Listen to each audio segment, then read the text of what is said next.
안녕하세요. IT 개포 오세용 대리입니다. 오늘은 코로나 때문에 온라인으로 진행되는 금융 IT 세미나 그 세 번째 시간입니다. 오늘 주제는 MSA입니다. 금융권 MSA가 어떻게 적용되고 있는지 전문가를 초청했는데요. 레드의 김명환 차장님입니다. 인사 한번 부탁드리겠습니다. 네, 안녕하세요. 저는 한국 레드햇에서 FSI, 어카운트 솔루션 아키텍트를 맡고 있는 김명환이라고 합니다. 네, 바쁜 시간 내주셔서 정말 감사드립니다. 그럼 지금 세 번째 금융 IT 세미나 시작하도록 하겠습니다.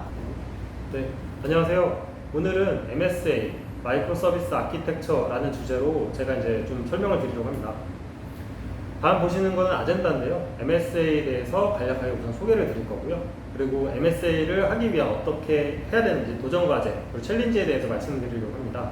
그리고 MSA를 운영하기 위해서는 어떤 것들이 필요하고 어떤 것들이 사용되어지는지 좀 더 설명을 드릴 거고, MSA 도입한 고객 사례에 대해서 좀 설명드리도록 하겠습니다.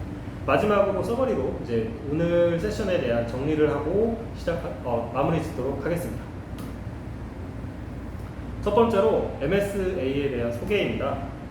보시는 장표처럼 IT 환경이 급변하고 있습니다. 각 영역별로 좀 설명을 드려보면 개발 프로세서 방법론이 많이 변화가 되었는데요.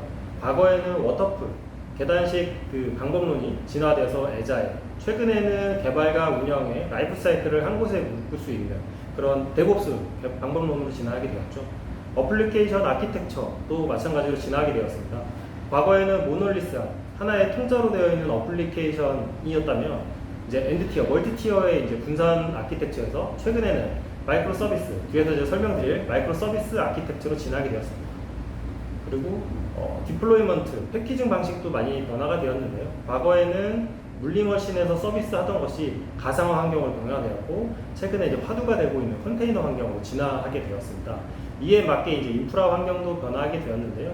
과거에는 데이터 센터에서 서비스를 하던 것들이 최근에는 클라우드 환경으로 전환하고 클라우드 환경에서 서비스를 하는 구조로 바뀌게 되었습니다. 네, 이렇듯 우리 회사, 우리 기업은 어떤 이유로 새로운 기술과 개념들을 받아들이기를 원하실까요? 보시는 것처럼 5가지 이유가 있을 텐데요. 하나씩 좀 설명을 드리면 IT 최적화를 통해 옵티마이제이션을 통해서 비용 절감 효과를 얻고자 하실 겁니다. 그리고 민첩한 통합을 통해서 기존에 하고 계셨던 서비스들의 생산성을 향상시키기를 원하실 거고요.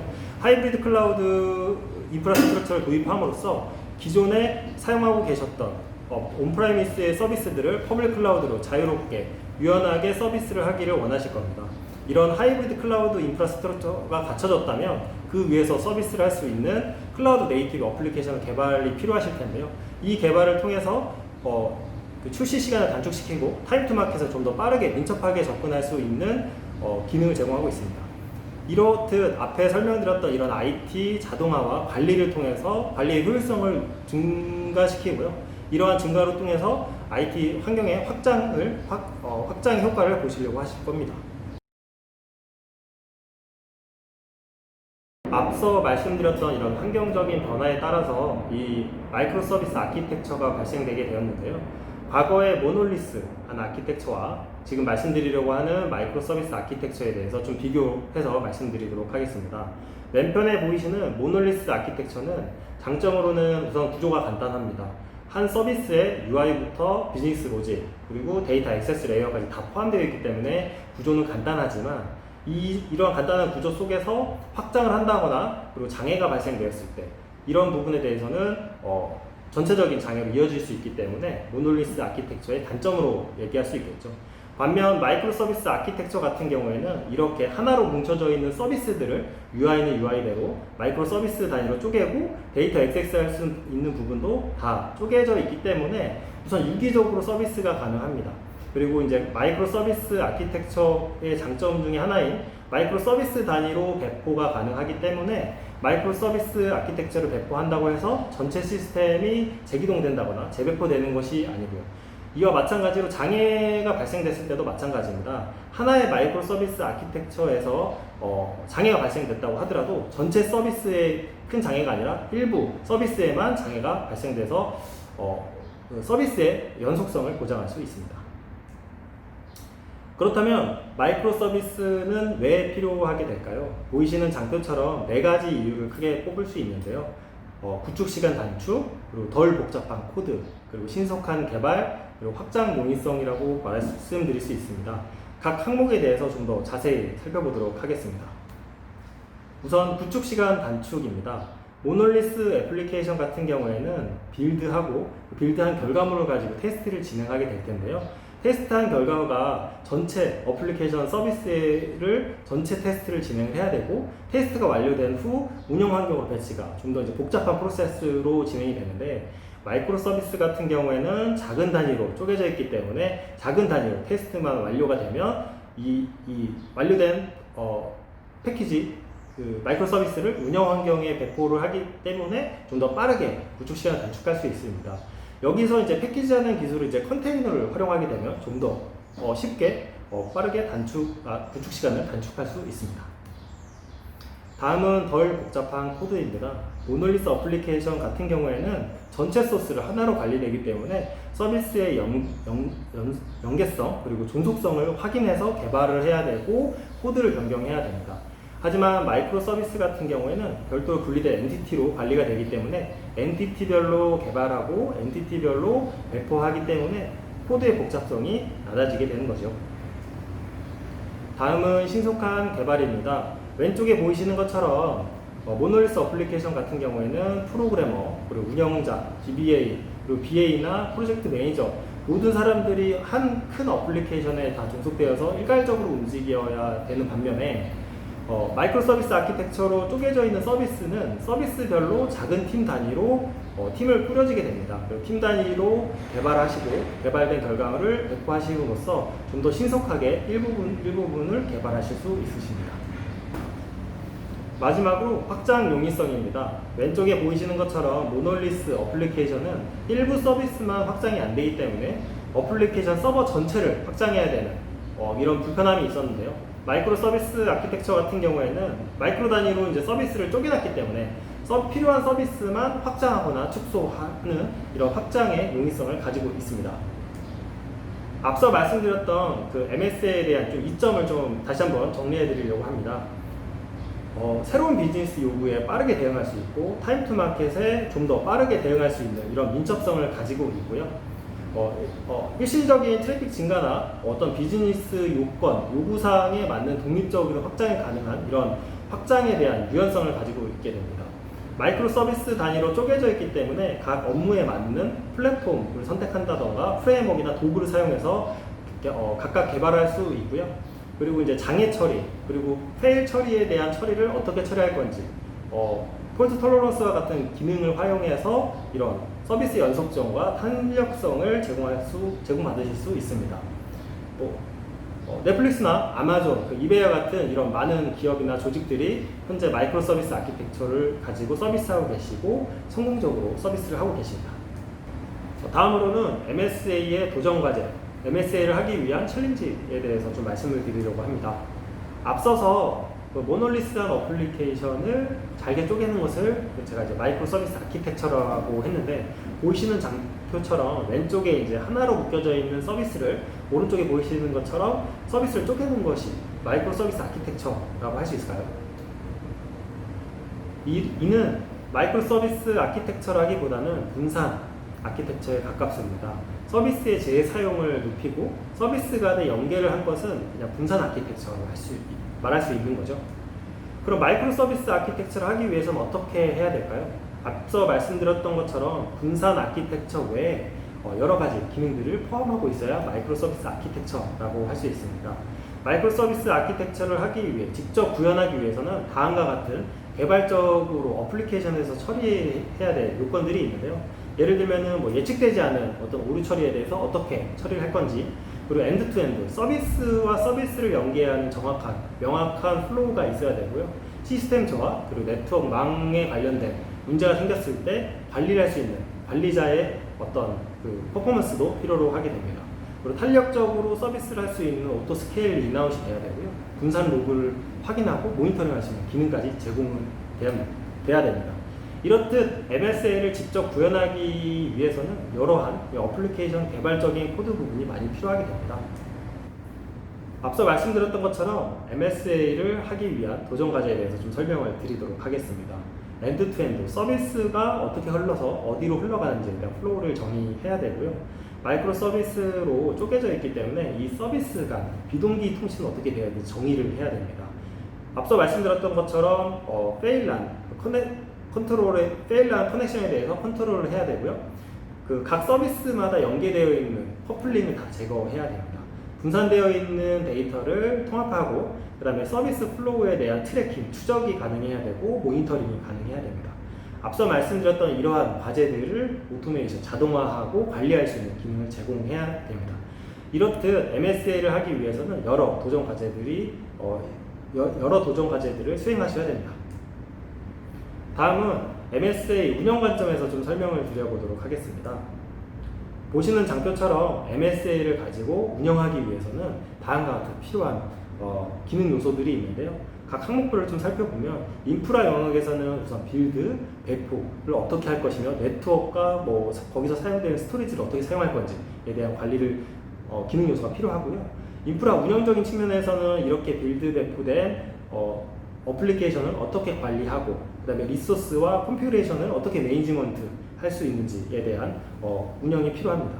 서비스 운영적인 측면에서는 이런 서비스를 하기 위한 로깅, 그리고 모니터링, 그리고 로드 밸런싱을 어떻게 할 건지에 대한 규칙을 정의해야 되고요. 서비스 레이어 같은 경우에는 이런 서비스를 외부로 노출하기 위해서 트래픽에 대한 컨트롤을 어떻게 할 건지, 그리고 폴트 톨러런스와 카오스 엔지니어링과 같은 이런 기능들을 어떻게 적용할 건지에 대한 요건들이 필요하게 되는 거죠.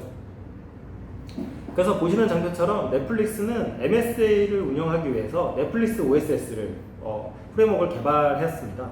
넷플릭스 OSS는 줄이나 유레카와 같은 오픈소스, 그리고 스프링 기반 언어로 되어 있고요. 이런 프레임워크를 개발을 했고, 이런 프레임워크와 통신하기 위해서 서비스 어플리케이션 영역에 라이브러리를 심어서 서비스를 하고 있습니다. 라이브러리는 트래킹을 할 수 있는 트래킹이나 서킷 브레이커, 그리고 라우팅, 서비스 디스커버리와 같은 이러한 라이브러리들이 포함되어 있고요. 이런 라이브러리를 설정하고 관리할 수 있는 컨피그레이션도 서비스 레이어에 포함되어서 운영하고 있습니다. 이렇듯 서비스 레이어에 이런 라이브러리와 컨피그레이션이 포함되다 보니까 비즈니스 로직에 집중할 수 없는 환경으로 이제 운영적인 한계에 봉착하게 되었는데요. 이런 라이브러리들이 변경될 때마다 이런 컨피그레이션도 수정이 되어야 되고, 컨피그레이션 수정에 따른 어플리케이션 코드의 수정도 필요로 하게 되었습니다. 또한 스프링 기반의 자바 관련된 언어만 지원하는 이슈 한계도 있었습니다. 앞에 설명드렸던 것처럼 넷플릭스 OSS는 2012년부터 MSA 서비스를 하기 위해서 넷플릭스 OSS를 사용했는데요. 앞서 말씀드렸던 것처럼 어플리케이션, 비즈니스 로직에 라이브러리를 추가해야 됐었고, 컨피그레이션도 추가됐어야 됐습니다. 이와 통신하기 위한 각각의 서버들 또한 각각 떠서 구성을 했었어야 됐는데요. 이러한 불편한 점을 좀 개선해보자 해서 2018년도에 쿠버네티스 기반의 이스티오가 나오게 되었습니다. 이스티오는 MSA를 사용함에 있어 서비스 메시를 구현하기 위한 모든 기능들을 플랫폼에서 한번 처리해보자 라고 해서 나온 오픈소스 프로젝트고요. 보시는 그림처럼 왼쪽에 비즈니스 로직은 그대로 유지하면서 나머지 MSA와 서비스 메시를 하기 위한 모든 기능들은 플랫폼에서 처리해보자 라고 한 취지에서 시작이 되었습니다. 이스티오는 보시는 장표처럼 크게 두 가지 영역으로 논리적으로 나눌 수 있습니다. 컨트롤 플레인과 데이터 플레인으로 나눠볼 수 있는데요. 컨트롤 플레인은 이런 규칙을 정의하거나 우선 트래픽에 대한 명령을 내리는 매니지먼트 컨트롤 플레인 역할을 하고요. 데이터 플레인 같은 경우에는 실제 어플리케이션, 서비스 영역에 올라가져 있는 영역이라고 보시면 됩니다. 가운데 보이시는 것처럼 데이터 플레인 안에 데이터 플레인 영역에 파드 안에 어플리케이션 외에 인보이라고 하는 사이드카가 인젝션 되게 되어 있는데요. 이 인보이가 컨트롤 플레인으로부터 받은 명령, 트래픽을 받아서 처리하기 때문에 어플리케이션과 별개로 분리되어 있어 소스 수정이 우선 필요가 없고요. 그리고 인보이가 프록시 역할을 하기 때문에 인보이 밑단에 있는 어플리케이션은 자바뿐만 아니라 여러 랭귀지들도 지원하고 있습니다. 앞에서 MSA를 운영하기 위한 구성하기 위한 필요한 구성 요소가 많이 필요하다고 말씀을 드렸는데요. 오픈시프트와 이스티오를 활용한 서비스 메시 구현은 다음과 같이 보시는 장표와 같이 설명드릴 수 있을 것 같습니다. 각 항목에 대해서 좀 설명을 드리면 인프라 영역 같은 경우에는 베어메탈, 피지컬 머신, 그리고 혹은 가상화, 버추얼 환경, 그리고 프라이빗, 퍼블릭 클라우드, 인프라 환경의 제약 없이 구성이 가능하고요. 인프라 운영적인 측면에서는 오픈시프트를 활용하게 되면 빌드의 자동화, 로그, 모니터링, 그리고 이제 CI/CD와 같은 빌드 백업 파이프라인까지 기능을 제공을 활용하실 수 있으십니다. 그리고 이제 서비스 운영적인 측면에서 보면은 이스티오 서비스 메시를 통해서 로드 밸런싱이나 폴트 톨러런스, 그리고 카오스 엔지니어링이나 트래픽 컨트롤을 활용하실 수 있고요. 최종적으로 제일 윗단의 서비스 레이어에는 컨테이너로 된 비즈니스 로직만으로 된 컨테이너 이미지를 사용함으로써 MSA를 통한 운영에 보다 깔끔한 아키텍처를 구현하실 수 있습니다. 다음은 MSA 도입 고객 사례입니다. 보시는 거는 K은행인데요. 차세대 뱅킹 시스템 도입을 위한 클라우드 시스템 구축을 하기를 원하셨습니다. 이에 이제 마이크로 서비스 아키텍처 기반의 파스 컨테이너 플랫폼이 필요했는데요. 이 컨테이너 플랫폼을 레드햇의 오픈시프트 컨테이너 플랫폼을 사용하셨고, K은행은 데브옵스 그리고 마이크로 아키텍처 표준으로 이 파스 컨테이너 플랫폼을 사용하셨습니다. 현재 적용 중인 업무는 부동산 앱으로 MS 형태로 지금 현재 구성되어 있고 서비스 중에 있습니다. 향후 글로벌 시스템 그리고 이제 대출 플랫폼도 컨테이너 기반으로 전환할 예정에 있으십니다. 다음은 신한은행 사례입니다. 신한은행은 글로벌 대액의 API 게이트웨이 서비스를 하기 위해 파스 클라우드 플랫폼을 구축을 필요로 하셨습니다. 거기에 더불어 신기술에 대한 내재화를 필요로 하셨고 MSA 방법론을 수용할 수 있는 플랫폼을 도입하고자 하셨습니다. 이에 저희 레드햇은 신한은행과 양사 간의 디스커버리 세션을 통해서 고객이 원하는 요구사항을 분석을 하고요. 필요한 요구사항 및 현황 파악을 면밀하게 진행을 하고 이 진행대에서 나온 결과를 가지고 프로젝트를 수행했었습니다. 여기서 사용된 플랫폼은 레드햇 오픈시프트 컨테이너 플랫폼과 3스케일이라고 하는 API 매니지먼트와 퓨즈, 인티그레이션 할 수 있는 도구를 사용해서 대획의 API 게이트웨이를 구축하였습니다. 개발 환경 같은 경우에는 애저 스택에 구성을 하였고요. 운영 환경 같은 경우에는 글로벌 서비스를 위해 퍼블릭 클라우드인 AWS 위에 구성을 하였습니다. 이처럼 하이브리드로 클라우드로 구성을 하였고요. 프로젝트를 진행하면서 자체적으로 이제 내부 기술력을 내재화하는 데 도움을 드렸기 때문에 자체 기술력으로 19년 하반기에는 유럽 리전을 구축을 직접 하셨습니다. 마지막으로 신한은행에서 진행했던 MSA 관련 영상을 시청하시면서 이번 세미나를 마치도록 하겠습니다. 영상을 시청해 주셔서 감사합니다. 신한은행은 신한문화의 핵심 가치인 고객 중심을 고려한 DT를 추진하고 있으며 아이아스 경험을 바탕으로 파스로 확장해서 고객에게 경쟁력 있는 서비스를 제공하기 위해 노력하고 있습니다. 1897년 설립된 신한은행은 한국에서 가장 긴 역사를 가진 대표은행으로서 현재 900여 개 이상의 국내 지점을 보유하고 있으며 한국 금융 ICT 기술 변화를 주도해 왔습니다. 해외에서는 20개국 163개 네트워크를 통해 글로컬리제이션 전략으로 해외 서비스를 확대하고 있습니다. 글로컬레이션 전략을 효율적으로 추진하기 위해 오픈 API 플랫폼 구축을 위한 이니셔티브에 착수하였습니다. 엔터프라이즈 환경에서는 인프라 및 어플리케이션 안정성 확보가 필요하고 서비스 구축 시 활용될 오픈 소스들에 대해서 각 기능별 전문가를 확보하지 않을 경우 기술 지원 한계로 서비스 안정성을 확보할 수 없었습니다.